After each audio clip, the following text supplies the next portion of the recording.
안녕하세요. 저는 이제 막 50대 줄에 들어선 가정주부입니다. 저도 40대까지는 사람이 활기도 있고 하고 싶은 것도 많고 그랬었는데 요즘은 이상하게 기분도 축축 처지고 아무것도 하고 싶지가 않아요. 이런 이야기를 남편과 아이들에게 했더니 다들 하나같이 한다는 말이 갱년기인 것 같다고 하더라고요. 물론 저도 압니다. 제가 갱년기가 오기는 했죠. 하지만 아무리 갱년기라고 한들 단순히 호르몬의 문제라고만 생각하기엔 제 마음이 너무 답답하고 힘들어요. 친구들 추천으로 영양제도 먹어보고 병원에 가서 검사도 이것저것 받아봤는데 영 효과가 없더라고요. 30대, 40대 때에는 애들 키우고 남편 뒷바라지만 하느라 매일 정신없이 살았는데요. 그래서 우울한 줄도 모르고 살았어요. 그런데 이제 애들도 다 커서 대학도 다니고 자기들 생활도 생기니 저도 특별히 신경 쓸 게 없더라고요. 그래서 더 허전하고 우울한 건 줄은 몰라도 이상하게 별거 아닌 일에 기분이 상하고 서운하고 그래요. 최근엔 별것도 아닌 걸 가지고 큰딸에게 짜증을 냈어요. 큰딸이 남자친구가 생겨서 요즘 연애하느라 바빠요. 둘이 얼마나 좋으면 평일에도 매일 만나고 주말마다 나가더라고요. 처음엔 그러려니 했는데 집안에 일이 있어도 관심도 없고 데이트만 하고 다니니 은근 서운하더라고요. 그날은 저희 친정어머니 생신이었어요. 친정어머니께서 요양원에 계셔서 제가 새벽부터 음식해서 면회 갈 예정이었습니다. 남편은 택시 운전을 해요. 원래는 항상 남편이 요양원에 함께 가곤 했는데 하필이면 그날 남편 친구가 상을 당해서 전날 장례식장에서 하루 있다가 오게 됐어요. 혼자 택시를 타야 하나 버스를 타야 하나 고민을 하고 있는데 딸이 늦게까지 자는 모습이 보이더라고요. 저는 오늘은 데이트가 없나 싶어 슬쩍 다가가 부탁을 했습니다. 딸, 오늘 외할머니 생신인 거 알지? 엄마 음식 싸서 요양원 갔다 오려고 하는데 같이 갈래? 다른 날도 아니고 생신이니 소녀까지 같이 데려가면 어머니도 오랜만에 좋아하실 것 같아 부탁했습니다. 저는 딸에게 말하면서도 어쩐지 눈치가 보였어요. 자식들 어릴 때야 제가 굳이 말하지 않아도 제가 어디만 가면 졸졸 따라다녔었지만 이제 좀 컸다고 마트라도 한번 같이 가자고 말하기가 괜히 민망스럽더라고요. 공부하고 아르바이트하고 자식들도 바쁘고 힘든데 제가 괜히 귀찮게 하는 것 같아서요. 그런데 제 말에 딸이 귀찮다는 듯 이불을 덮어버렸어요. 그러더니 한다는 말이 싸가지가 없었습니다. 아, 엄마, 나 이따가 남친이랑 영화 보기로 해서 오늘은 안 돼. 오늘은 그냥 택시 타고 갔다 와. 내가 택시비 줄게. 오전 10시가 될 때까지 침대에서 빈둥거리고 있었으면서 갑자기 남자친구랑 약속이 있답니다. 영화 시간이 언젠데 요양원 면회 시간도 얼마 안 돼서 엄마 할머니 얼굴만 보고 금방 올 거야. 같이 잠깐 갔다가 너는 남친 만나러 가면 되지. 딸이 약속이 있다곤 했지만 그 시간까지 준비도 안 하고 뒹굴뒹굴 하고 있는 게 아직 여유가 있는 것 같아 저는 한 번 더 이야기했습니다. 아무래도 음식을 만들어 싸둔 게 양이 많아서 딸에게 차로 데려다 달라고 해야 할 것 같아서요. 엄마, 나도 계속 시험 기간에 아르바이트해서 너무 피곤해서 그래. 아, 오늘은 제발 좀 쉬자. 제 말이 듣기 싫은지 딸은 잔뜩 인상을 구기며 짜증을 냈습니다. 그 모습을 보니 저도 순간 욱하더군요. 너는 딸년이라는 게 어떻게 그렇게 너밖에 모르니? 네 외할머니가 너한테 어떻게 했는데? 아무리 정신없는 노치네라도 1년에 한 번이는 생일인데 소녀가 돼서 들여다볼 생각도 안 하니? 순간 저는 울분을 토해냈습니다. 친정어머니가 첫손녀라고 제 딸을 얼마나 예뻐했는지 몰라요. 친정어머니는 평생 시골에서만 사시던 분이었는데 제가 둘째를 낳고 힘들어하니까 큰애를 봐주시겠다고 시골에서 자주 올라오셔서 큰딸을 봐주셨어요. 엄마도 무릎도 안 좋고 허리도 안 좋으면서 손녀 놀아주겠다고 동물원이고 공연장이고 혼자 데리고 다녀주셨습니다. 그렇게 키웠는데 딸년이 1년에 한 번도 할머니를 보러 가지 않겠다고 하니 서운하고 너무 화가 났습니다. 그 순간만큼은 제 속으로 낳은 자식이라도 미웠어요. 아, 왜 또 말을 그렇게 해? 그리고 나만 손녀야? 김희수한테는 말도 안 했으면서 왜 나한테만 그래? 딸려는 또 둘째랑 비교하며 자기한테만 뭐라고 한다고 하네요. 예서는 면허가 없잖아. 저기 식탁 위에 짐 좀 봐라. 엄마가 혼자 힘들게 낑낑 들고 가야 하는데 면허 있는 네가 좀 태워다 주면 안 되니? 결국은 운전해달라는 말이었네. 아, 그러니까 내가 택시비 준다고 택시 타고 가라고 했잖아. 말해봐야 뭐 하겠어요. 자식이라고 많은 것도 아니고 딸랑 둘인데 하나같이 제 속을 알아주는 놈이 없으니 계속 말해봐야 우라통이 더 터졌습니다. 내가 그깟 택시비 없어서 그러냐? 에이그, 싸퉁바가지 없는 년. 내가 너한테 뭘 바라냐? 아, 엄마! 별것도 아닌 거 가지고 왜 그렇게 예민하게 굴어? 그리고 나한테 년이라고 좀 욕하지 좀 마. 딸 사춘기 때보다 요즘 들어 딸이랑 훨씬 더 다툽니다. 사춘기 때는 딸이 말도 안 하고 입을 꾹 다물고 있어서 제가 받아주기만 하면 됐었는데요. 제 갱년기는 화를 도저히 참을 수 없어 버럭버럭 내질러야만 화가 누그러드니 가족들하고 안 싸울 수가 없었어요. 이런 이야기를 시댁에서 동서와 함께 나눈 적이 있습니다. 친정어머니 생신날 있었던 이야기를 하면서 제가 갱년기가 오기는 왔는지 자꾸만 욱하게 되고 가족들에게 화를 내게 된다고요. 그래서 별것도 아닌 일에 서운하고 혼자 우울하다고 했습니다. 그러자 가만히 듣고 있던 동서가 기분 나쁘게 실실 웃었어요. 그러게 제가 말씀드렸잖아요. 답답하게 애들하고 남편만 바라보고 사시지 말라고요. 진작 면허도 따고 일도 했으면 지금 자식한테 부탁할 일 없죠. 평생 자식한테 헌신하면 뭐래요? 다들 대가리 크면 자기들이 혼자 큰 줄 알고 부모는 헌신짝처럼 여기는데. 저 보세요. 애 있다고 애한테 얽매이지 않고 자유롭게 살았더니 지금도 저나 애나 각자 알아서 잘만 살잖아요. 동서 말이 틀린 말이 아니라는 건 저도 잘 압니다. 하지만 동서에게 듣고 싶은 말은 그런 현실적인 조언이 아니었어요. 저는 위로가 필요했습니다. 동서야 젊어서부터 돈도 잘 벌었으니까 슈터도 쓰고 학원도 다 보내면서 키워서 그렇지. 우리 집 사정이 동서네랑 어디 같나. 다를 게 뭐가 있어요. 형님도 애 하나만 낳고 작은 직장이라도 다녔으면 지금 그 꼴은 안 당하죠. 그러게 왜 애를 둘이나 낳아서 일을 그만뒀어요? 애들도 엄마가 자기 일하고 돈 벌면 무시 못해요. 자식 때문에 속상해서 하소연 좀 했더니 동서는 단번에 저를 자식에게 무시당하는 엄마로 만들었습니다. 우리 애들이 날 무시해서 그런 게 아니라 이제 다 커서 자기들 생활이 생기니까 그렇다는 거지. 동서도 지연이 커봐. 지금이랑은 달라. 이런 이야기를 하려던 건 아니었는데 동서가 자꾸만 지금까지 살아온 제 삶을 부정하며 나쁘게 이야기를 하니 저도 은근 기분이 상하더라고요. 저는 형님이랑 달라요. 지연이가 크면 자기가 알아서 사는 거지. 제가 신경 쓸 게 뭐 있어요? 저는 지연이가 뭘 하든 간섭 안 할 거예요. 딸 키우는 게 그렇게 쉬운 줄 알아? 요즘 세상이 얼마나 위험한데. 동서도 자기 일만 신경 쓰지 말고 지연이한테 관심도 좀 가져. 한참 사춘기잖아. 동서가 똑똑하고 뭐든 잘하는 걸 알면서도 저는 괜히 자격지심에 아무 말이나 막 했습니다. 동서한테 말해봐야 제가 절대 이길 수 없다는 걸 알면서도 말이죠. 한참 사춘기 맞죠? 근데 우리 지연이는 괜찮아요. 스트레스 풀라고 제가 병원에서 매일 피부 관리도 해주고 백화점에서 쇼핑하라고 제 카드도 줬어요. 형님은 모르시겠지만 요즘 애들은 금융치료라고 해서 부모가 집에서 챙겨주는 것보다 한도 없는 카드 주는 걸 더 좋아하거든요. 그거면 사춘기고 뭐고 그냥 지나가는 거죠 뭐. 제가 이렇게 푼수해요. 동서한테 이런 이야기를 해봐야 제 마음을 이해할 리 없는데 괜한 소리를 해서 또 듣기 싫은 소리를 듣고 말았습니다. 제 동서지만 참 잘났어요. 동서는 피부과 의사입니다. 동서는 저랑 나이가 비슷한데도 결혼하고 5년이 지나서야 애를 낳아 아직 애가 중학생이에요. 의사 시험에 합격하고 나서 아이를 낳겠다고 하는 바람에 시동생이 기다려줬거든요. 동서는 대단해요. 아이를 낳고도 낳은 지 일주일 만에 바로 병원에 출근했어요. 당시에 저는 아무것도 못하고 애 둘만 키우는 것도 힘들어서 정신이 없었는데 동서는 이제 갓 태어난 신생아를 남의 손에 맡기고 열심히 일했습니다. 그 덕분에 동서는 지금 강남에서 개인 병원을 운영 중이에요. 집도 한남동의 비싼 아파트에 살고 차도 외제차가 2대나 있는 걸로 알고 있습니다. 시동생은 약사예요. 현재 동서병원 1층에서 약국을 운영 중입니다. 원래 시동생은 시댁 자랑이었어요. 어릴 때부터 공부도 잘하고 성실해서 동네에서도 유명한 모범생이라 시부모님이 떠받들어 살았었는데요. 본인보다 더 잘나고 똑똑한 아내를 만나는 바람에 어깨를 못 펴고 살고 있어요.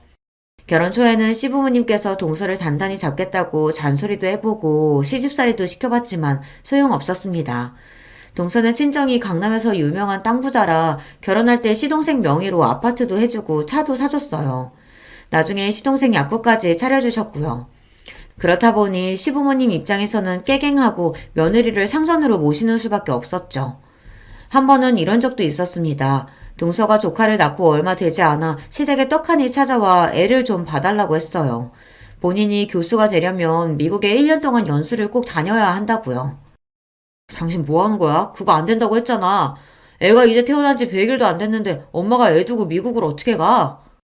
동서가 미국에 가는 게 시동생과 상의된 부분은 아니었는지 시동생은 동서를 다그쳤어요. 하지만 동서는 아랑곳하지 않았습니다. 어머니 이 사람 좀 보세요. 본인은 여기저기 학회며 출장이며 다 다니면서 저는 미국에 공부 좀 하러 간다는데 애로 발목 잡으면서 못 가게 해요. 동서와 시동생은 이미 한바탕 싸우고 왔는지 둘 다 격앙된 상태로 시댁에 와선 시어머니에게 다짜고짜 애를 봐달라고 했어요. 시동생은 동서가 미국 가는 건 절대 안 된다는 입장이었고요. 당신이 레지던트 잘 마무리하고 싶다고 해서 애도 안 낳고 기다려줬잖아. 근데 애 낳자마자 기다렸다는데 미국 가는 건 너무 이기적인 거 아니야? 더군다나 우리 애를 왜 우리 엄마가 봐? 평소 조용하고 말도 없는 시동생이 저렇게 화를 내는 모습은 저도 결혼하고 처음 봤어요. 아, 그럼 어떡해. 당신은 매일 약국 때문에 바쁘고 시터한테 1년을 맡길 수는 없잖아. 미국 가는 것도 우리 부모님이 지원해 주시는데 거기다가 애까지 봐달라고 할 순 없잖아. 동서와 시동생은 이미 서로 감정의 골이 깊어 보였습니다. 일과 육아 문제에 있어서 전혀 상의가 되지 않은 상황이었죠. 그만 좀 해라.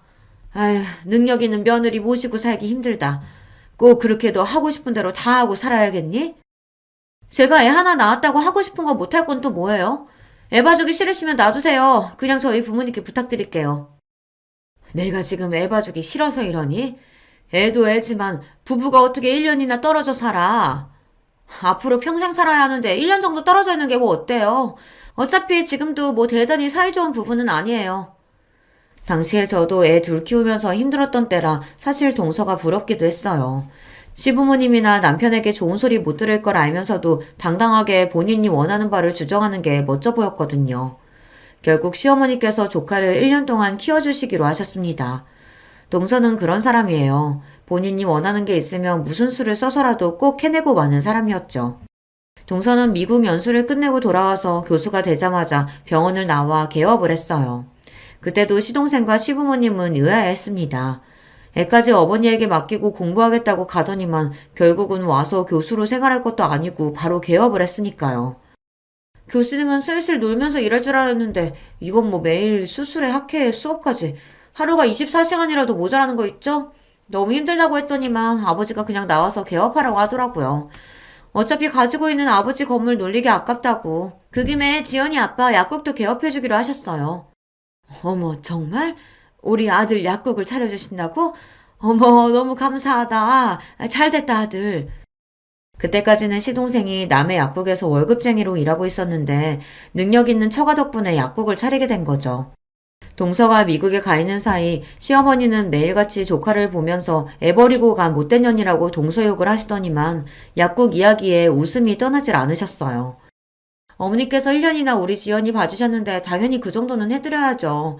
나중에 약국이랑 병원 개원하면 자주 놀러오세요. 동서를 보면서 한 번 더 크게 느낀 게 돈이 참 좋은 거라는 겁니다. 동서처럼 머리도 좋고 능력도 있는 사람이 경제적으로도 여유가 있으니 어디서든 기죽을 일이 없더라고요. 결혼하고 5년 동안 아이를 낳지 않아도 당당하고 애를 낳자마자 남편과 아이를 두고 미국에 가도 당당하고 그러고 돌아와 돈으로 모든 보상을 하고 나니 다들 한마디도 안 하더라고요. 물론 그런 동서를 보면서 저도 사람인지라 자존심이 상할 때도 있고 자격지심이 느껴질 때도 있었어요. 그럴 때마다 저는 애써 웃어 넘겼습니다. 차이가 나도 너무 차이가 나다 보니 저는 아예 동서와는 다른 세상 사람이라고 생각하는 편이 편했어요. 그런데 저도 나이가 들고 갱년기라 예민해서인지 몇 년 전부터 동서의 행동이 거슬리기 시작했어요. 최근 저희 친정어머니께서 돌아가셨습니다. 부모님의 죽음이라는 게 누구에게나 충격적이지만 저는 특히나 어머니께서 오랫동안 요양원에서 생활하시다 돌아가신 거라 더 마음이 안 좋고 죄송했어요. 자식으로서 항상 받기만 하고 해드린 게 너무 없다는 마음이 들어서요. 그러다 보니 장례식만큼은 어머니께서 원하시는 대로 해드리고 싶었습니다. 어머니는 요양원에 가시기 전까지 50년을 넘게 살았던 고향에 묻히고 싶어 하셨어요. 거기에 친정아버지 묘도 있거든요. 어머니는 치매기가 있어서 정신이 오락가락 하시던 와중에도 항상 죽으면 고향 땅 아버지 옆에 있고 싶다고 하셨습니다. 저는 그 소원을 들어드리기 위해 장례식도 어머니의 고향에서 진행하고 장지도 아버지 옆자리로 결정했어요. 안 그래도 마음이 좋지 않은 와중에 제 앞에서 동서가 실수를 했습니다. 지금도 그때만 생각하면 성질이 나서 자다가도 벌떡벌떡 일어나요. 동서가 한 짓이 너무 괘씸해서요. 장례식은 자식이 서울에 살면 서울에 사는 거 아니에요? 아니 무슨 조문객도 별로 없으시면서 굳이 장례식을 이 먼 목포까지 와서 해요. 아 바빠 죽겠는데 환자들 일정 변경하느라 죽는 줄 알았잖아요. 당신은 무슨 그런 소리를 해? 왜? 내 말이 맞잖아. 아 다들 바쁜 사람들인데 무슨 장례식을 목포에서 해? 동서는 오자마자 저에게 위로의 말 한마디 없이 자기 하소연만 하기 바빴습니다. 저는 더 말할 힘도 없어서 대충 고생했다고 했어요. 바쁘면 안 와도 되는데 멀리까지 오느라 고생했어요. 서방님, 동서 와줘서 고마워요. 얼른 식사부터 해요. 마음 같아서는 너 같은 거 안 와도 된다고 소리치고 싶었지만 어쩌겠어요. 저런 것도 가족인걸요. 저는 애써 고생했다고 어깨를 다독이며 육개장이라도 한술 뜨라고 자리를 안내했습니다. 그런데 그때 동서가 미간을 확 구기더니 갑자기 코를 잡았어요. 아니요, 저 안 먹어요. 이거 무슨 냄새야? 뭔지 몰라도 냄새가 너무 지독해서 여기 앉아서는 먹고 싶지 않아요. 여보, 그만 좀 해. 형수님도 마음 안 좋으시고 정신 없으실 텐데 왜 그렇게 호들갑을 떨어? 저희 고향에서는 장례식이든 결혼식이든 집안에 손님들을 부르면 항상 홍어를 내놔요. 그러다 보니 장례식장에 홍어전 냄새가 좀 났나 봐요. 그걸 가지고 동서가 학을 떼며 난리를 치더군요. 내가 바빠 죽겠는데 여기까지 와서 이런 냄새 나는 데서 밥까지 먹어야겠어? 형님, 저 도저히 안 되겠어요. 저 그냥 나가서 따로 밥 먹고 올게요. 동서는 아예 잠시도 못 있겠다고 인상을 구기더니만 정말로 나가서 식사를 했어요. 시동생은 저 사람이 워낙 유난하다고 죄송하다고 사과했지만 저는 이미 마음이 상했습니다. 아무리 사람이 개념이 없고 상식이 없어도 그렇지 어떻게 남의 장례식장에 와서 저런 소리를 대놓고 할 수 있을까 싶더라고요. 그때부터였어요. 동서와는 웬만하면 상종하지 말아야겠다 싶었던 게 말이죠. 그런데 제 마음과는 달리 문제가 좀 생겼습니다. 동서 앞에서 제 자존심이 산산이 부서지는 사건이 있었어요. 어머니가 돌아가시고 나서 제 마음이 자꾸만 헛헛하고 갱년기로 예민해지는 게 스스로 너무 싫어서 아르바이트를 시작했어요. 아는 사람이 하는 반찬 가게에서 오전에 일을 도와줬습니다. 생각보다 일이 재밌더라고요. 지난 20년 동안 가족들을 위해 음식은 많이 해봤지만 내가 만든 음식을 사람들이 돈을 주고 사 먹고 맛있다고 해주는 건 처음이니까요. 가게 사장님도 제가 오고 나서 매출이 늘었다고 하니 은근 기분이 좋았습니다. 그러던 중 아르바이트가 끝나고 집에 가는 길에 시댁에 잠깐 들렸어요. 반찬 가게에서 가져온 반찬을 시부모님께도 좀 나눠드리려고요. 그런데 때마침 시댁 주차장에서 동서가 나오더군요. 시부모님이 김치 가져가라고 해서 잠깐 들렸다고요. 그러면서 제 손에 들린 쇼핑백은 뭐냐고 물었어요. 저는 어머니 장례식 때 이후로 동서랑은 말도 섞고 싶지 않아 내내 피해 다녔는데 이렇게 딱 마주치고 보니 저도 모르게 당황해서 대충 말을 얼버무렸어요. 시부모님 가져다 드릴 반찬이라고요. 암튼 형님은 가만 보면 어른들한테 참 잘해요. 저는 이렇게 얻어다 먹을 생각만 하지 직접 만들어서 가져드릴 생각은 안 해봤는데. 역시 맏며느리감은 정해져 있나 봐요. 동서가 웬일로 제 칭찬을 다 하더군요. 순간 저 여우 같은 년이 웬일인가 싶었습니다. 집에서 만든 건 아니고 내가 얼마 전부터 아는 사장님 가게에서 일해서 남은 거 가지고 온 거야.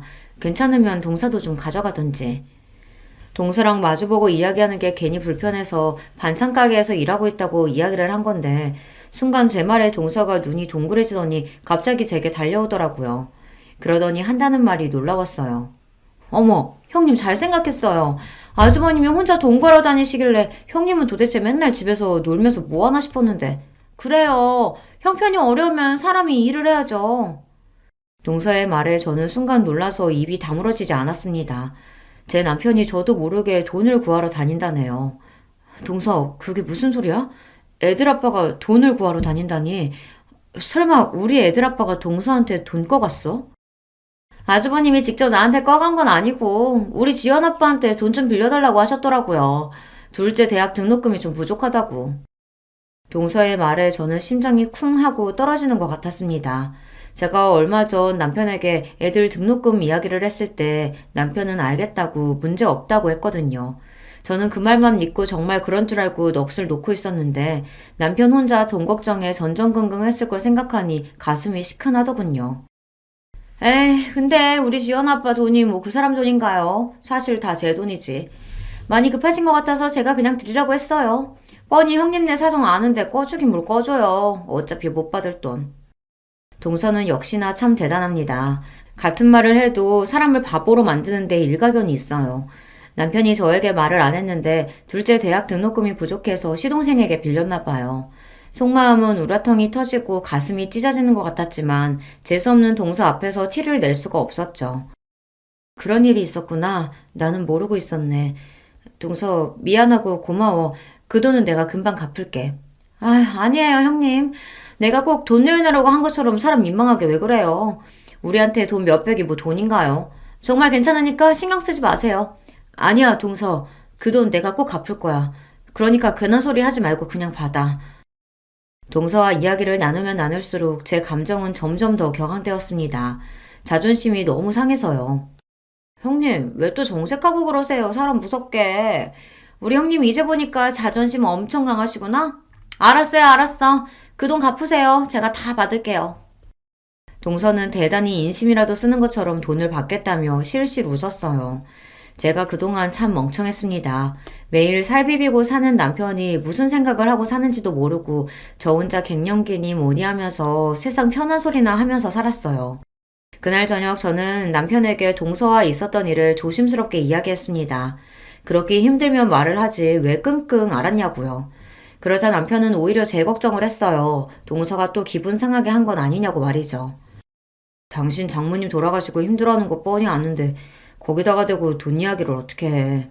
그때는 수금이 늦어져서 그런 거니까 걱정하지 마. 내가 금방 그 돈 갚을 거니까. 남편은 참 착한 사람입니다. 평생 혼자 처자식 먹여 살리느라 고생도 많이 하고 힘든 일도 많았을 텐데 저에게는 항상 괜찮다고 걱정하지 말라고만 합니다. 저는 변하기로 했습니다. 고등학교 졸업하고 서울에 올라와 배운 것도 없이 결혼해서 애들 키우며 사느라 현실에만 안주하고 하루하루 의미 없이 살았었는데 이제는 그러지 않을 거예요. 저는 아르바이트 하던 반찬 가게에서 정직원으로 새벽부터 오후까지 일했습니다. 결혼하고 처음으로 제가 일에 월급을 받아 남편에게 줬어요. 남편은 고생스럽게 왜 일을 하냐고 했지만 저는 괜찮다고 했습니다. 처음 하는 일이지만 즐겁고 재밌다고요. 진심이었습니다. 대단한 일은 아니지만 제가 잘하는 일을 가지고 돈까지 버니 기분도 전보다 훨씬 나아지는 것 같고 딸들과도 마찰이 확실히 줄더라고요. 제일 좋은 건 돈을 버니 마음의 여유가 생겼다는 겁니다.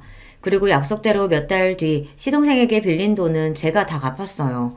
시동생은 갚을 필요 없다고 했지만 그러면 제 마음이 너무 불편하니 꼭 받아달라고 했습니다. 그러던 어느 날이었습니다. 시아버지 팔순이시라 시댁에서 가족들끼리 모여 식사를 하기로 했어요. 원래는 동서가 해외여행을 가자고 이야기했었는데 시아버지께서 최근 무릎이 안 좋아 수술하시는 바람에 여행은 안 가기로 하고 가까운 친인척만 모여 식사를 하기로 했습니다.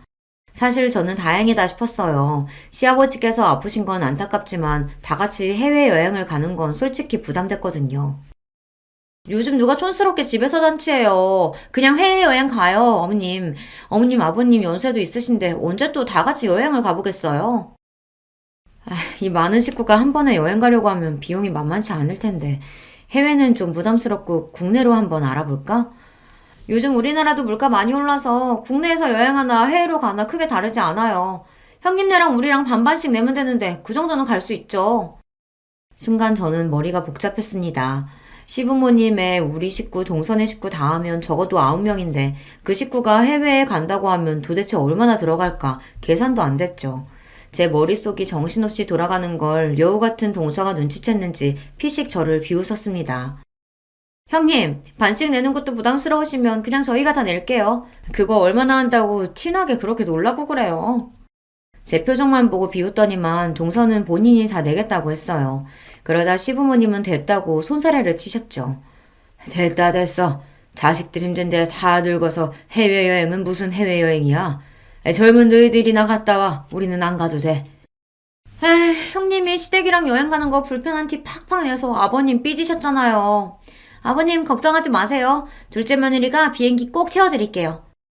동서는 꼭 말을 해도 사람을 이상하게 만들면서 이야기했습니다. 꼭 마치 제가 시부모님이랑 여행 가기 싫어하는 것처럼 만들어버리더라고요. 저는 듣다 기분이 나빠서 동서는 무슨 말을 그렇게 하냐고 한마디 하려던 참이었습니다. 그런데 그때 마침 남편이 나서더군요.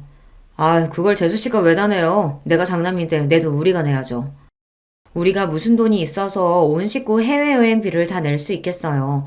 남편은 돈도 없으면서 동서랑 시동생 앞에서 괜히 자존심이 상하니 오히려 더 큰 소리를 쳤습니다. 그 모습을 보는데 짜증이 나면서도 애써 꾹 참았어요. 시부모님도 있는 앞에서 괜히 이런저런 이야기를 더 했다가는 분위기가 더 이상해질 것 같아서요. 아니야, 형. 우리야 매번 해외에 자주 나가서 마일리지도 있고 따로 여행 적금 드는 것도 있어서 부담 없어. 우리가 낼게. 시동생 말에 남편이 한마디 더 하려는 걸 제가 슬쩍 허리를 쿡 찔렀습니다. 가만히 있으라고요. 저라고 이러고 싶었겠습니까? 저도 시아버지 팔순에 척척 돈 내고 싶어요. 남편 택시 운전해서 애들 대학도 간신히 보냈는데 저희가 모아놓은 돈이 어디 있겠어요. 그런 와중에 어찌됐든 해외여행은 못 가게 됐으니 은근 다행이다 싶었죠.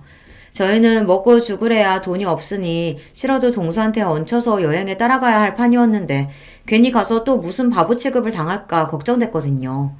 시아버지께서 갑작스럽게 수술을 하시는 바람에 몸도 마음도 회복이 되질 않으셔서 이번 팔수는 더 신경이 쓰였습니다.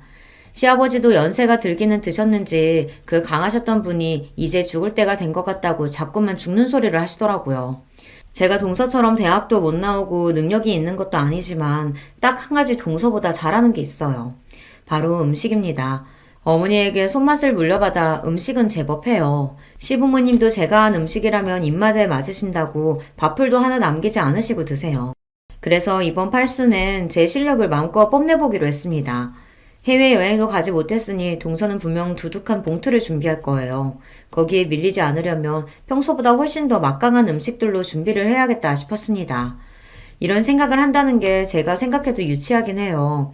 하지만 저처럼 살아보신 분들은 아실 겁니다. 집안의 며느리라고는 저랑 동서 둘뿐인데 여러 면에서 차이가 나다 보니 알게 모르게 시부모님께 비교당하기도 하고 안 그러려고 해도 혼자 자격지심에 쪼그라들기도 해요. 제가 할 수 있는 건 고작 몸으로 때우는 것뿐이지만 그거라도 잘하고 싶었습니다. 저는 시아버지 팔순 일주일 전부터 장을 보고 메뉴를 준비했어요.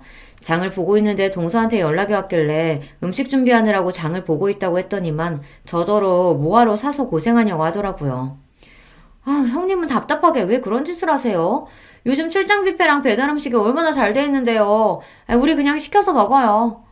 출장 뷔페나 배달 음식도 좋지. 근데 동서도 알잖아. 아버님 밖에 음식 안 좋아하시는 거. 다른 날도 아니고 팔순 생신인데 그냥 집에서 준비하지 뭐.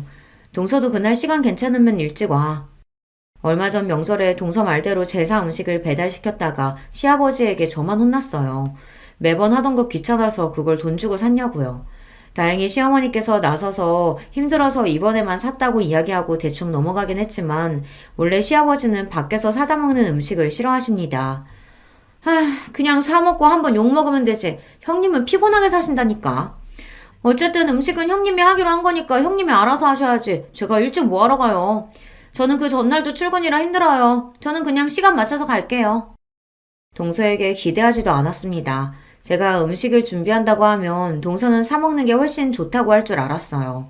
대충 시아버지에게 욕 한 번 먹으면 끝날 일이라고요. 동서야 그렇죠. 욕을 먹어도 제가 먹고 본인은 봉투나 휙 들이면 그만이니까요. 저는 더 듣고 싶지 않아 대충 알겠다고 대답하고 전화를 끊었습니다. 생각이 있는 사람이면 시아버지 형제분들도 오시니 알아서 오겠지 싶어서요. 그런데 제가 동서를 몰라도 한참 모르고 있었더군요. 시아버지 팔순 당일 동서는 손님들 오시기 30분 전에야 시댁에 왔습니다. 정말 손님처럼 말이죠. 둘째, 너는 아무리 바빠도 그렇지 큰애랑 나랑 음식하느라 정신없는 거 뻔히 알면서 오늘만큼은 좀 일찍 오지 그랬냐. 동서에게 이야기해봐야 소용없다는 걸 시어머니도 아시다 보니 웬만해서 동서에게 잔소리를 잘 안 하시지만 그날만큼은 제가 며칠 전부터 음식 준비하느라 고생한 걸 다 보셨으니 일부러 저 들으라고 동서에게 한 소리 하시는 것 같더라고요. 하지만 그런 말에 신경 쓸 동서가 아니었습니다. 어머님도 참 요즘에 어떤 시대인데 음식하는 거 가지고 잔소리를 하세요. 그리고 제가 보통 며느리예요? 바쁜 의사 며느리인데 이 정도는 이해해 주셔야죠. 동서는 애교 섞인 목소리로 재수없는 소리를 아무렇지 않게 해댔습니다. 시어머니는 아이고 아이고 소리만 두어 번 내시더니 답답하다는 듯 주방을 나가버리셨어요. 어머, 뭘 이렇게 많이 하셨어요? 식구도 얼마 없는데 대충 먹을 거만 하시면 되지. 쓸데없이 가짓수는 왜 이렇게 많이 하셨대? 동서는 시어머니께서 주방을 나가시자마자 무슨 검사라도 하러 온 사람처럼 이것저것 맛을 보더니 굳이 쓸데없는 음식까지 뭐하러 이렇게 많이 했냐입니다. 저는 허리도 한번 못 펴고 준비를 했는데 고생했다는 말도 없이 저 따위로 말하니 사람이 순간 기분이 확 상하더군요. 동서는 살림의 살자도 모르고 음식이라고는 해본 적도 없어서 잘 모르나 본데 잔치 음식에는 다 기본 구성이라는 게 있는 거야. 여기 쓸데없는 음식은 하나도 없어. 아, 그래요? 누가 보면 호텔 주방장이라도 모신 줄 알겠어요. 제 말이 기분이 나빴는지 동서는 곧바로 얼굴을 구기더니 비아냥거리더군요. 그날만큼은 저도 동서에게 지고 싶지 않았습니다. 사람이 아무리 바쁘고 일이 많아도 뻔히 제가 시아버지 생신장을 준비한다는 걸 알고 있었으면서 손님처럼 와서 얻어먹으려고만 하는 꼴이 얄미웠거든요. 음식 그만 좀 만지작거리고 앞치마나 좀 매. 이거 다 가져다 놔야지. 음식이 쓸데없는 것만 있네, 먹을 게 없네 하는 소리를 짓거리더니만 자꾸만 손으로 음식을 덥석덥석 집어먹는 꼴이 기가 막혔어요. 저는 옆에 있던 앞치마를 동서에게 건넸습니다. 하나씩 들고 거실로 나르자고요. 그런데 그때 제가 건넨 앞치마를 툭 내려놓은 동서가 기가 막힌 소리를 했습니다. 형님이 다 알아서 한다고 하시더니 왜 자꾸 저한테 시키세요? 제가 남들처럼 주방에 들어가서 음식이나 하려고 이렇게 뼈 빠지게 공부한 줄 아세요? 음식 같은 건 형님처럼 못 배운 사람이나 하는 거죠. 전 아버님 드리려고 용돈 두둑히 챙겨왔거든요. 일은 몸으로 대충 때우시는 형님이 다 하세요. 세상에 동서가 싸가지 없는 거야 진작 알고 있었지만 이 정도일 줄은 몰랐습니다. 동서는 자기 할 말만 내뱉더니 그대로 몸을 돌려 거실로 나가려고 했어요. 순간 욱한 저는 저도 모르게 동서의 머리채를 잡았습니다. 지금 뭐 하는 거예요? 이거 안 나요? 야, 너 뚫린 입이라고 아무 말이나 하면 되는 건 줄 알아? 너 내가 지금까지 예뻐서 봐준 줄 알아? 이게 돈 좀 있다고 어디서 유세야? 저도 제가 이런 행동을 할 줄은 꿈에도 몰랐습니다. 너무 화가 나고 짜증이 나니 손이 저절로 동서의 머리채를 흔들고 있더군요. 그 순간 시어머니께서 부르시는 소리가 들렸습니다. 손님들 오셨다고요. 저는 놀라서 잡고 있던 동서의 머리채를 확 놓아버렸습니다. 저는 애써 당황한 채를 숨기며 동서를 쏘아봤어요. 한 번만 더 내 앞에서 재수없게 굴었다간 가만히 안 둘 거니까 그런 줄 알아. 저는 당당하게 제 할 말을 하고 동서보다 앞서 거실로 나갔습니다. 그때까지도 혹시나 동서가 뒤에서 달려들기라도 할까봐 겁이 나서 심장이 쿵쿵 크게 뛰었어요. 하지만 이미 벌어진 일이었습니다. 앞으로 동서가 저에게 무슨 짓을 하든 저도 더는 봐주지 않기로 했어요. 저는 곧장 거실로 나가 손님들에게 인사부터 드렸습니다. 그때 뒤에서 급하게 뛰어오던 동서의 인기척이 저에게도 들렸지만 애써 모른 척 했습니다. 저는 거실에 식사 준비를 하면서도 연신 동서를 흘깃거렸어요.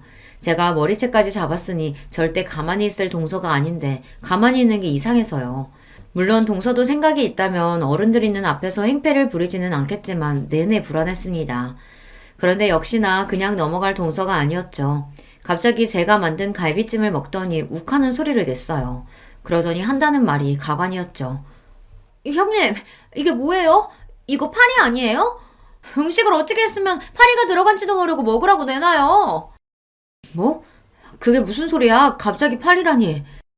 순간 거실에 있던 시부모님과 손님들은 일제히 동서 손에 들린 파리를 쳐다봤어요. 그런데 동서 말이 사실이었습니다. 제가 만든 갈비집에서 새까만 파리가 나왔어요. 저는 놀라서 그럴 리 없다고 음식을 확인했습니다. 그때였어요. 동서는 다른 접시에 있던 잡채도 한 입 먹어보더니 욱소리를 내며 뱉었습니다. 어머, 이것도 뭐야? 형님, 잡채 간 보신 거 맞아요? 간장을 얼마나 부었는지 짜서 도저히 못 먹겠네. 아버님, 어머님, 잡채 드시지 마세요. 이걸 도대체 어떻게 먹으라는 거야? 동서는 갈비찜에 이어 잡채까지 들먹이며 꼬투리를 잡았습니다. 저는 그제야 정신이 들었습니다. 동서 인연이 제가 지 머리채를 좀 잡았다고 작정하고 제 음식을 모함하는 것 같더라고요. 동서 무슨 소리야. 내가 다른 거 몰라도 잡채간은 몇 번을 봤는데 짜긴 뭐가 짜다고 그래. 짜니까 짜다는 거지. 제가 뭐 없는 소리라도 지어내는 줄 알아요? 이상하면 형님이 먹어봐요. 그럴 리 없었습니다.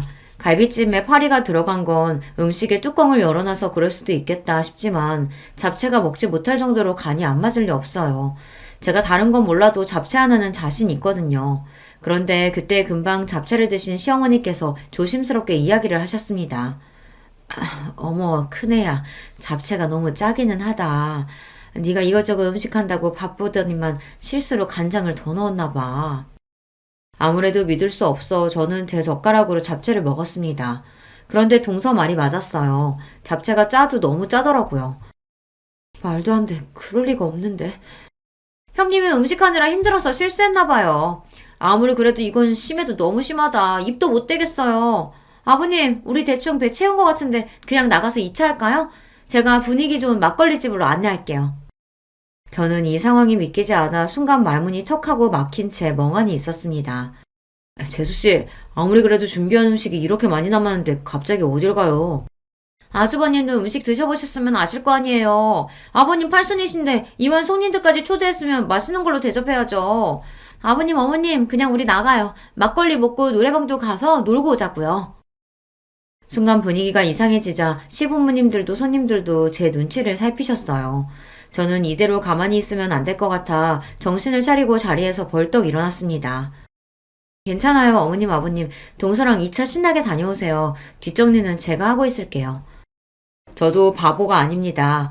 동서가 시부모님을 모시고 나가겠다고 한 순간 분명 이건 동서가 저에게 복수하려고 술을 쓴 거라고 직감했어요. 하지만 시아버지 생신인데 제가 분위기를 망칠 수는 없었죠. 저는 시부모님과 손님들에게 여기는 걱정하지 말고 나가서 신나게 놀다 오시라고 했어요. 시어머니는 끝까지 혼자 이 많은 걸 어떻게 정리하냐고 그냥 두고 같이 나가자고 하셨지만 저는 마음이 내키지 않았습니다. 이대로 동서와 나갔다가는 노래방이 아니라 공터에 나가 한바탕 치고받고 싸워야 할 것 같아서요. 동서와 가족들이 나가자마자 저는 눈물이 왈칵 쏟아지고 말았습니다. 울지 않으려고 안간힘을 쓰며 노력했지만 소용없었어요. 오늘만은 어떻게든 동서를 이기고 싶었는데 결국은 또 동서에게 놀아나고 말았습니다. 여보, 왜 울어? 괜찮아? 저는 괜찮다고 동서와 시동생과 함께 막걸리를 먹고 오라고 보냈는데 남편은 아무래도 제가 신경 쓰였는지 다시 돌아왔어요. 그러다 제가 혼자 바닥에 주저앉아 아이처럼 엉엉 소리를 내며 울고 있는 모습을 보고만 거죠. 울고 있는 제 모습을 보고 놀란 남편이 저를 향해 달려오자 저는 그 모습이 고마워서 또 눈물이 터지고 말았습니다. 여보, 내가 만든 갈비찜에 파리가 들어갔을 리가 없어. 그리고 당신도 알잖아. 내가 만든 잡채가 얼마나 맛있는지. 내가 지금까지 살면서 잡채를 100번도 넘게 만들었는데 거기다가 실수로 간장을 부었을 리 없다고. 이건 분명 동서가 나 엿먹이려고 일부러 그런 거야. 여보, 그게 무슨 말이야? 재수씨가 왜 당신을 일부러 엿먹이려고 했겠어? 눈물을 펑펑 쏟으며 웅얼거리는 제 말에 남편은 무슨 소리냐고 자세하게 이야기해보라고 했습니다. 남편의 다정함에 기대해 저는 오늘 주방에서 있었던 일을 그대로 다 말했어요. 동서가 늦게 와서는 내 음식 가지고 듣기 싫은 소리를 하길래 하도 열받아서 머리채를 잡았다고요. 그랬더니 동서가 화가 나서 일부러 내 음식에 장난질하고 시부모님 모시고 나간 것 같아.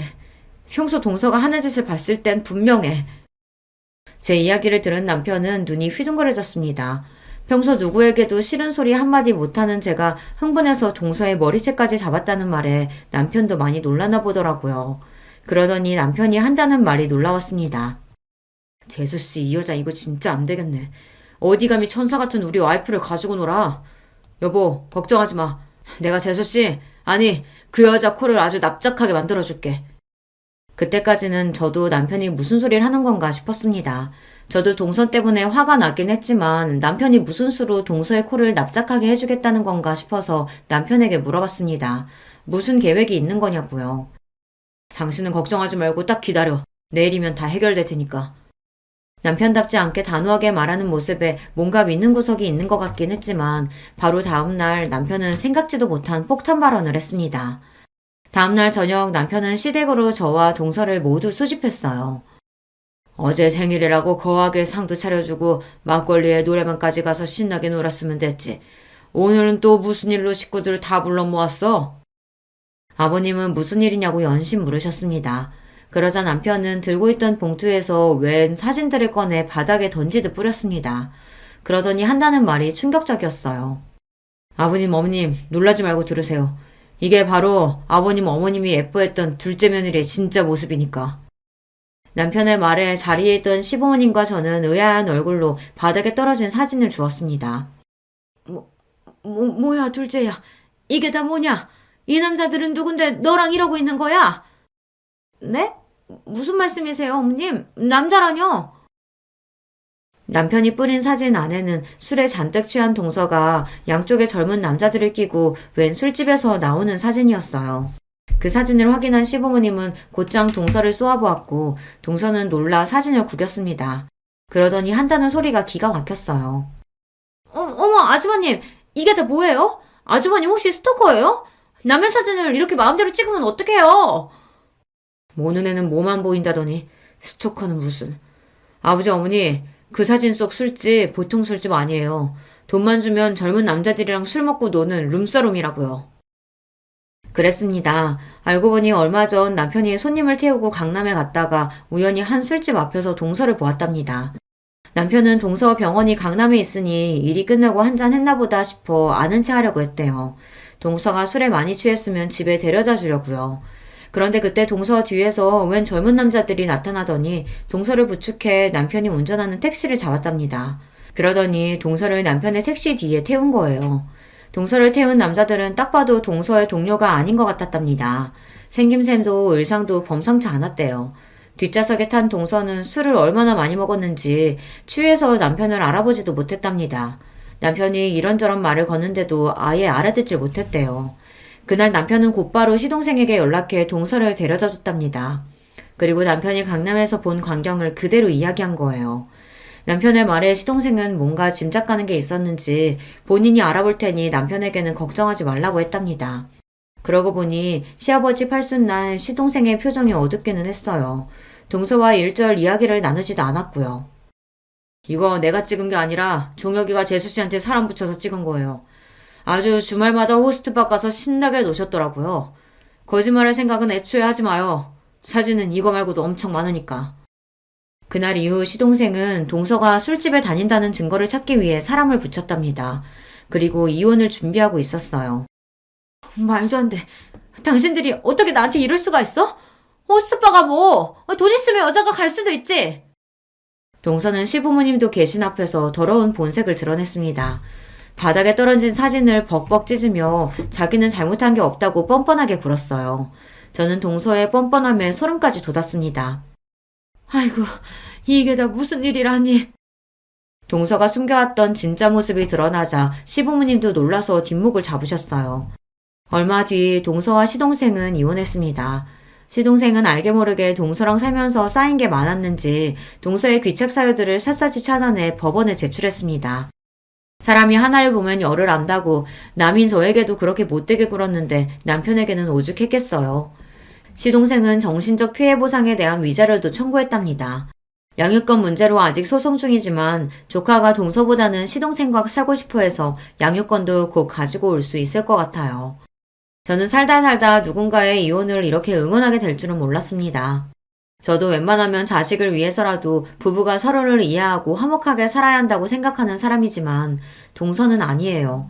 사람이 많이 배우고 직업도 의사면 뭐래요. 인간이 덜 되는걸요. 여러분도 시동생이 동서와 이혼하길 잘한 거라고 그런 여자랑 살았으면 더 불행했을 거라고 응원하는 댓글 좀 많이 달아주세요. 여러분의 댓글이 우리 가족에게는 큰 힘이 될 겁니다. 끝까지 우리 가족 이야기 들어주셔서 감사해요. 여러분의 가정에는 언제나 즐거운 일만 가득하시길 바랄게요. 저는 어느덧 40대에 접어든 직장인입니다. 저는 학창시절에 참 재미없는 학생이었어요. 공부밖에 모르고 연애도 할 줄 몰라서 초중고에 이어 대학교를 졸업할 때까지도 도서관에서만 살았습니다. 뒤늦게 군대에 다녀올 때까지 흔히 말하는 못쏠, 모태솔로였습니다. 태어나서 한 번도 연애를 해본 적이 없다는 뜻입니다. 그런 저에게도 결혼을 할 기회가 찾아왔습니다. 아내와는 집안 어른을 통해 주선된 선자리에서 처음 만났어요. 교사로 한동안 재직하셨던 큰아버지의 제자라고 하더라고요. 큰아버지는 그녀의 중학교 시절 담임 선생님이었는데 이렇게 참하고 착실한 처녀가 없는데 자라면서 저처럼 연애도 제대로 못하고 이날까지 시집을 안 가고 있었다고 하네요. 그러다가 제가 군대를 전역하고 사회인이 되었을 무렵 큰아버지께서는 그런 저를 눈여겨보시다가 자신의 애제자와의 만남을 주선시켜 주셨습니다. 처음 만난 아내의 모습은 정말 아름답게 그지없었습니다. 왜 이런 아리따운 여인이 이제껏 시집도 못 가고 연애다운 연애도 제대로 못 해봤는지 이해할 수가 없었습니다. 공부밖에 모르던 샌님인 저에게는 아깝다는 생각마저 들 정도였습니다. 그런데 대화를 좀 나눠보니 확실히 남자랑 대화하는 게 어색해 보이긴 했습니다. 대화도 툭툭 끊어지고 무엇보다 저를 그다지 마음에 들어하지 않는 것 같아 보였습니다. 그러면 오늘은 이만 이렇게 일어날까요? 네, 다음에 봬요. 뻘쭘한 분위기를 더 못 견딘 제가 자리를 펴하는 제안을 했고 그녀는 상투적인 다음에 보자는 말로 인사를 나눈 뒤 그날은 그렇게 헤어졌습니다. 어색해하던 그녀의 모습을 떠올리면서 이번 만남도 물 건너 갔구나 싶었습니다. 그런데 며칠이 지나서 그녀에게서 먼저 문자가 와 있었습니다. 준석 씨, 그날 잘 들어가셨어요? 우리 다음에 보기로 했는데 언제가 좋을까요? 저는 당연히 그녀가 첫 만남에서 헤어질 때 한 다음에 보자는 말이 그냥 예의상 인사치레로 하는 말이라고 생각했는데 그녀는 진심으로 한 말이었습니다. 아, 봐요, 우리. 언제가 좋을까요? 저는 오늘도 괜찮은데. 네? 오늘이요? 좋아요. 그럼 오늘 봐요. 그녀는 잠시 망설이는 듯 하더니 이내 당일에 바로 보자는 제안을 수락했습니다. 그런데 그녀가 먼저 연락을 해온 것임에도 불구하고 그 자리는 어색하기 그지없었습니다. 참 지금 생각하면 제가 할 말은 아니지만은 그녀는 확실히 남자를 많이 못 만나본 티가 나는 사람이었습니다. 그때 당시에는 저를 마음에 안 들어 한다고만 생각이 들게 행동을 했으니까요. 그러다가도 지금처럼 이렇게 먼저 연락이 오기도 했다가 막상 만나면 어색해하고 헷갈리는 점이 한두 가지가 아니었습니다. 저도 연애 경험이 없다 보니 답답해 미칠 지경이었는데 어느 날은 더 참지 못하고 그녀에게 솔직하게 얘기했습니다. 미주 씨, 혹시 제가 마음에 안 드는데 큰아버지 입장 생각해서 자꾸 나오시는 거면 안 그러셔도 돼요. 우리 그래도 알 거 다 아는 성인인데 서로 시간 낭비하지 말고 솔직하게 얘기합시다. 네? 아니, 저는 그게 아니라 마음에 안 든다고 한 적 없는데 준석 씨는 제가 마음에 안 드시나요? 네? 아니요. 그런 뜻이 아니고. 그러면 미조 씨는 제가 마음에 든다는 말씀이세요?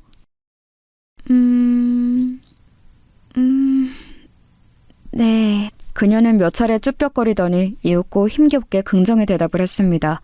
저는 답답한 마음에 이 관계를 빨리 끝내는 게 좋겠다는 생각에 던진 말이었는데 이내 돌아온 아내의 답변이 저를 마음에 들어한다니 살면서 여자 입에서 그런 이야기를 들어본 게 처음이어서 많이 당황스러웠던 기억이 납니다. 저는 미주 씨가 저 마음에 안 들어 하시는 줄 알았어요. 만나서도 말씀도 잘 안 하시고 문자도 단답으로만 대답하시고 그래서 그냥 스승님이신 큰아버지 입장 생각해서 어쩔 수 없이 몇 번 나와주신다고 생각했어요. 아니에요. 아무리 선생님 생각했더라도 그것만으로 이렇게 여러 번 나오지는 않죠. 제가 표현이 조금 서툴러요. 그 부분 조금만 이해해 주세요. 세상에 이렇게 어색하게 서로의 마음을 확인하는 커플이 또 있을까요?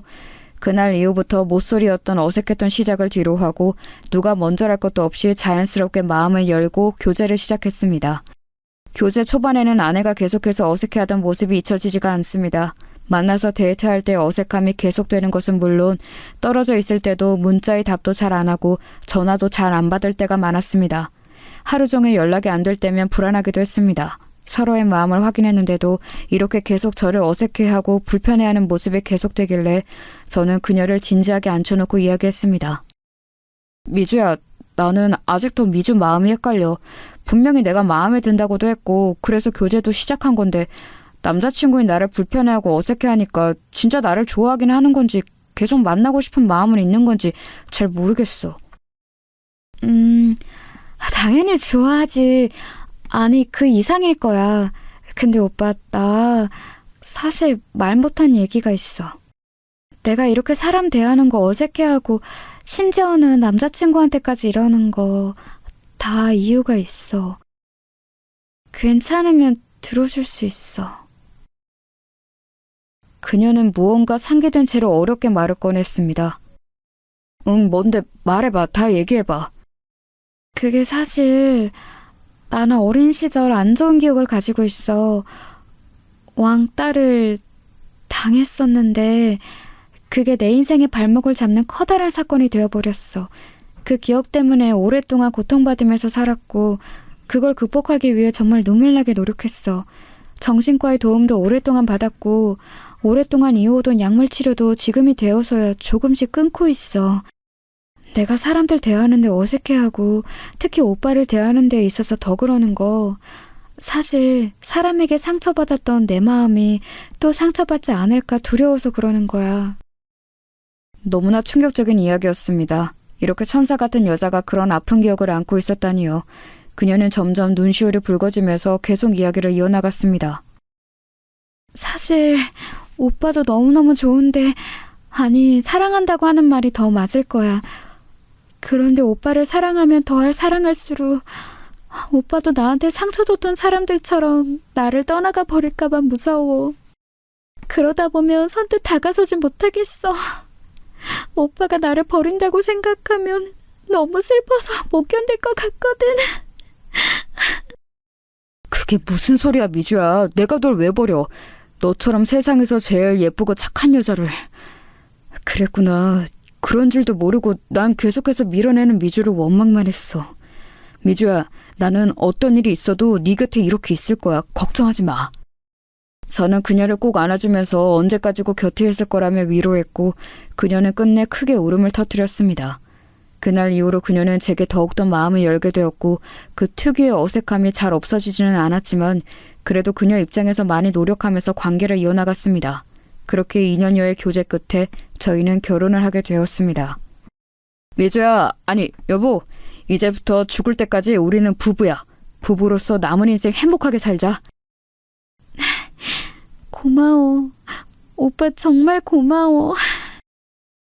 아내는 결혼식 날 눈물을 정말 많이 흘렸습니다. 자신의 인생이 이렇게 기쁘고 행복한 날이 올 것이라고 기대하지 않았다고 합니다.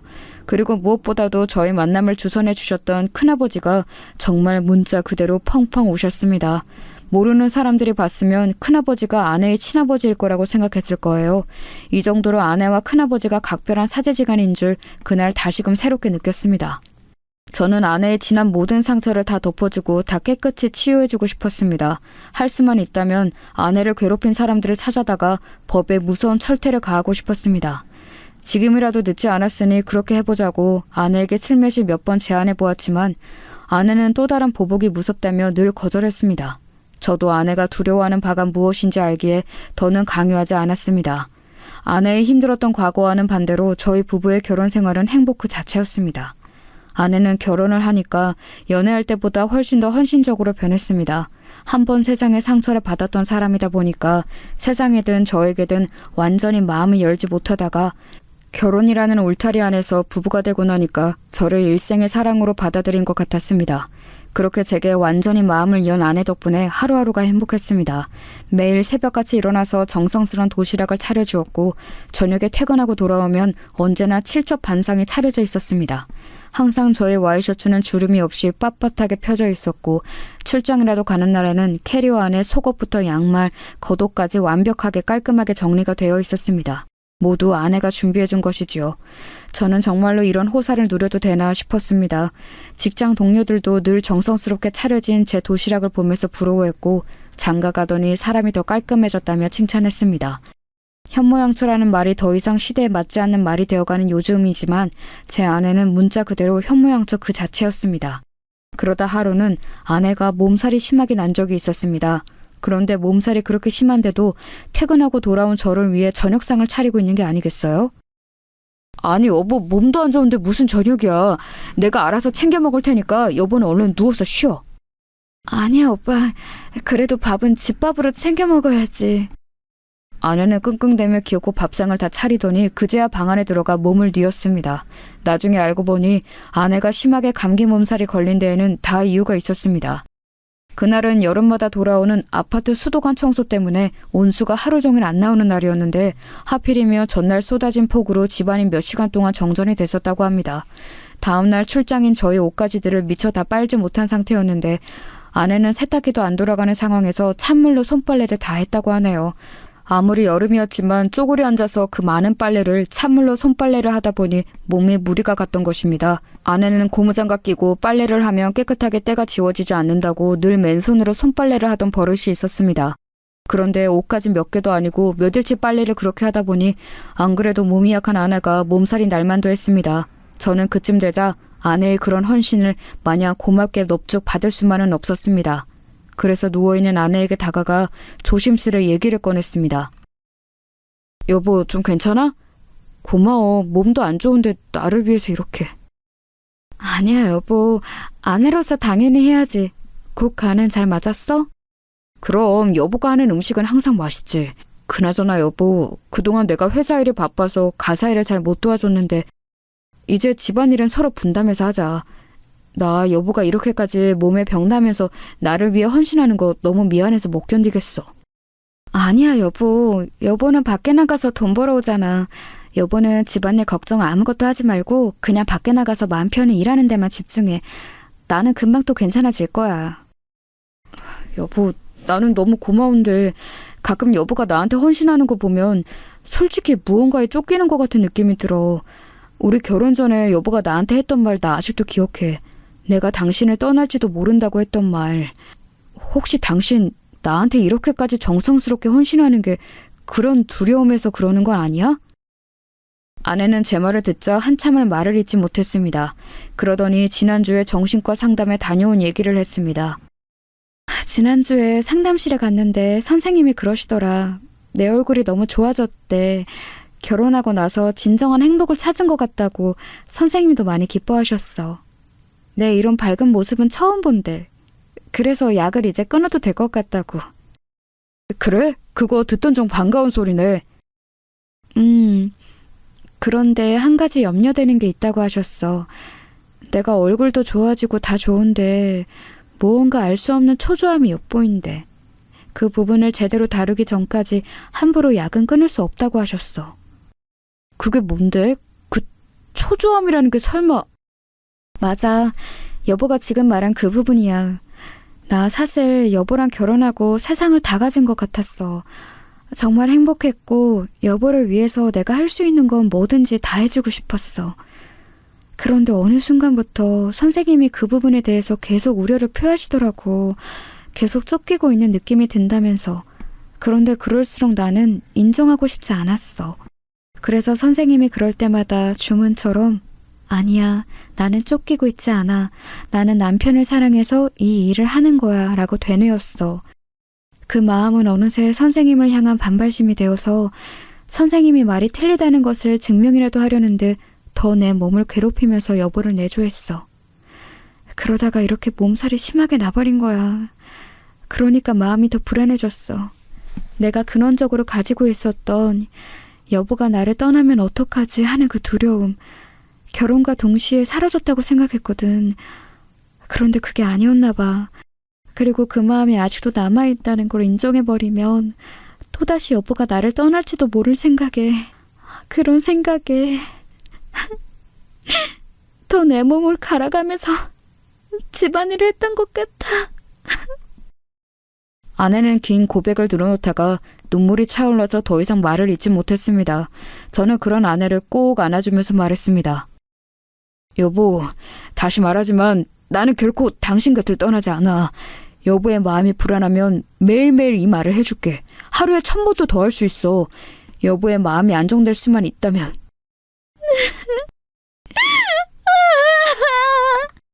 저는 가슴이 찢어질 듯 아팠습니다. 설마 했던 저의 생각이 맞았던 것입니다. 저를 향한 분에 넘치는 헌신은 남편으로서 저를 사랑해서 그런 것도 있지만 혹시라도 제가 자신의 곁을 떠나면 어떡하나 하는 마음에 더욱더 기를 쓰고 헌신을 했을 거라는 저의 생각이요. 저는 그쯤 되자 아내의 마음을 이렇게 쑥대밭으로 만든 못된 사람들과 사건이 궁금해지기 시작했습니다.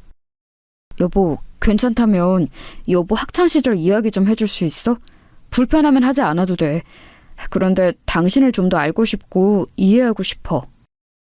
아내는 잠시 고민을 깊게 하더니 제게 말했습니다. 그래. 이제 이야기할 때도 된 것 같네. 길고 지루한 이야기가 되겠지만 들어줘. 아내는 그렇게 오랫동안 꺼내지 않았던 학창시절 이야기를 꺼냈습니다. 아내는 어릴 적에 무척 밝고 명랑한 소녀였습니다. 지금의 수줍고 숫기 없는 모습과는 대조되게 오히려 말량광이에 가까웠다고 합니다. 그렇게 밝고 티 없이 맑았던 아내의 인생은 중학교에 올라가면서 완전히 뒤바뀌게 됩니다. 바로 서두에 말씀드렸던 왕따를 당하게 된 사건 때문인데요. 그 시작은 이랬습니다. 아내가 중학교 2학년이 되었을 무렵의 일입니다. 아내에게는 아주 어릴 적부터 동네에서 친했던 친구 희진이가 있었는데요. 희진이와는 중학교 2학년에 올라가면서 같은 반이 되었습니다. 그동안 동네에서 친하게 지내기는 했지만 학교에서는 같은 반이 된 적이 없었는데 이번에 같은 반이 되면서 둘은 서로 뛸 듯이 기뻐했다고 하네요. 희진이는 누가 봐도 정말 예쁘게 생겨서 여학생들의 부러움과 남학생들의 인기를 한 몸에 받는 학생이었대요.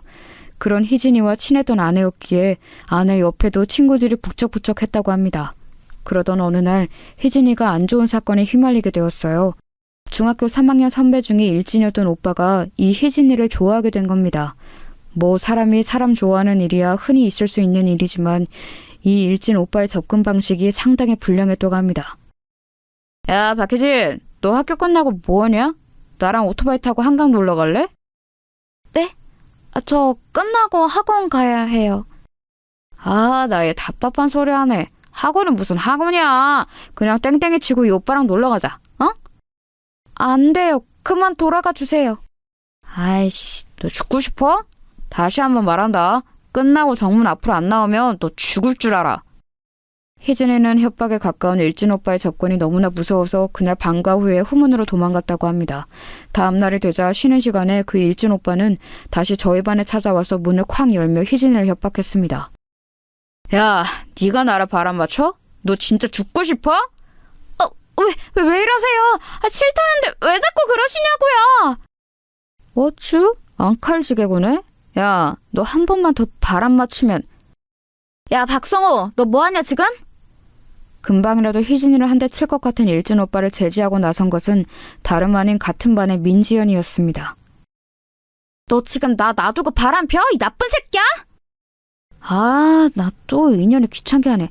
야, 너 너랑 나랑 언제 사귀었냐? 바람은 무슨 얼어 죽을 바람. 당장 꺼져. 이 오빠 지금 작업 중이니까. 야, 이 나쁜 새끼야. 그럼 나한테 했던 건 뭔데? 민지연은 손바닥으로 일진 오빠의 등짝을 마구 때리며 울었다고 합니다. 아, 나 이게 진짜 죽을라고. 일진 오빠가 제지하며 소리를 지르는 순간 담임 선생님의 목소리가 들렸습니다. 뒤에 더 자세하게 설명하겠지만 이 담임 선생님이 저희 큰아버지이십니다. 야, 거기 너네 뭐야? 3학년이 여기는 왜 와 있어? 수업 좀 쳤으니까 얼른 돌아가. 아씨, 야 민지연, 너 두고 보자. 아, 이쁜이, 다음 시간에 또 올게. 일진 오빠는 돌아가는 와중에도 희진에게 찝쩍대는 것을 멈추지 않았습니다. 그런데 진짜 큰 사건은 그때부터 시작되었습니다. 그날부터 지연이는 대놓고 희진이를 괴롭히기 시작했습니다. 민지연이 진짜 그 일진 오빠랑 사귀었던 건지 어떻던 건지는 모르겠지만 분명한 건 지연이가 그 일진 오빠를 좋아하고 있었고 그런 일진 오빠가 희진에게 찝쩍대니까 배알이 꼴렸던 것입니다. 문제는 지연이란 아이의 위치였습니다. 민지연 역시 학교의 일진이었는데 거기서만 그쳤어도 좋으련만 그 아이는 무려 학교 이사장님의 딸이었습니다. 이사장님의 후광을 등에 업고 천방지축으로 날뛰던 학교에서 알아주던 양아치라 선생님들도 함부로 손을 못 대던 학생이었던 것입니다. 그런 민지연의 희진이를 향한 괴롭힘이 시작되는 순간이었습니다. 처음에는 볼 때마다 어깨로 툭 치고 가는 것은 물론 수업 시간에 뒤에서 지우개 가루를 던지며 희진이를 괴롭혔습니다. 같이 다니는 일진 무리는 그런 광경을 보며 킥킥대며 좋아했는데 아내의 눈에 비친 그들의 모습은 정말 악마 같았다고 합니다. 처음에는 그렇게 비교적 가벼운 시비로 희진이를 괴롭히더니 하루는 정말 못된 짓을 저질렀습니다. 수업 중이 치고 책장 서랍에서 교과서를 꺼내려던 희진이가 기겁을 하며 소리쳤습니다. 왜 그래 희진아? 무슨 일이야? 책상 안에 쥐가 손발에 벌벌 떠며 희진이가 가리킨 책상 서랍에는 죽은 쥐가 피 묻은 채로 들어있었습니다. 그것을 본 반 학생들은 아연실색하며 소리를 지르고 난리도 아니었습니다. 그런 광경을 보면서 민지연은 자신의 일진 친구들과 함께 뒤에서 킥킥대며 웃고 있었습니다. 누가 이런 장난을 쳤어? 누구야? 당장 안 나와? 담임이셨던 큰아버지는 정말로 크게 화가 나서 범인을 색출하려는데 민지연이 뒤에서 킥킥대던 걸 멈추더니 이렇게 얘기하는 거였습니다. 선생님, 그거 쥐가 아니고요. 박희진이 임신해서 애 떼놓은 거래요. 뭐야? 너 이 자식 일로 당장 나와! 화가 머리끝까지 난 큰아버지는 민지연을 앞으로 불러세웠는데 민지연은 조금의 반성의 태도도 보이지 않더랍니다. 왜요? 뭐, 어떻게 하려고? 너 이 자식 당장 교무실로 따라와! 큰아버지는 민지연의 손목을 잡고 교무실로 끌고 가려는데 민지연이 쌩쇼를 시작하더랍니다. 교사가 학생 못 만진다. 성추행이에요. 담임이 자기 학생 성추행이에요. 그 목소리가 어찌나 크던지 교실이 쩌렁쩌렁 울리더랍니다. 큰아버지가 잠시 당황해서 멈칫하던 사이 가만히 있던 아내가 등장했습니다. 야, 민지영, 그만해. 쪽팔리지도 않냐? 이거 다 너가 저지른 짓이잖아. 너가 희진이 대놓고 괴롭히는 거 여기 모르는 사람 있어? 어디서 일진 양아치한테 차이고 와서 엄한 화풀이야. 뭐?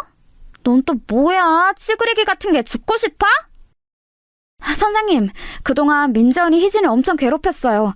희진이가 보복당할까봐 선생님한테 말씀 못 드리고 있었는데 저 쥐도 분명히 민지연이 저지른 짓이에요. 전현이 미쳤나? 야, 증거 있어? 증거 있냐고! 야 민지연, 너 이게 사실이야? 이거 사실이면 너 큰일 날 각오하고 있어라. 선생님이 뭘 어떻게 할 건데요? 마음대로 해보세요. 그렇게 난장판이 된 교실은 아수라장이 됐고 큰아버지는 그 길로 교무실로 달려가 이 일을 선생님들께 알리고 머지않아 학폭위원회가 열렸습니다. 큰아버지가 그동안 민지연이 희진이를 괴롭혔다는 증거를 모아서 위원회에 제출했는데 위원들의 반응이 심상치 않았습니다. 김상호 선생? 그러니까 민지연 학생이 저질렀다는 이 학폭이 증거는 없고 다른 학생들의 증언뿐이라는 것이죠. 그 학생들은 지금 어디 있죠?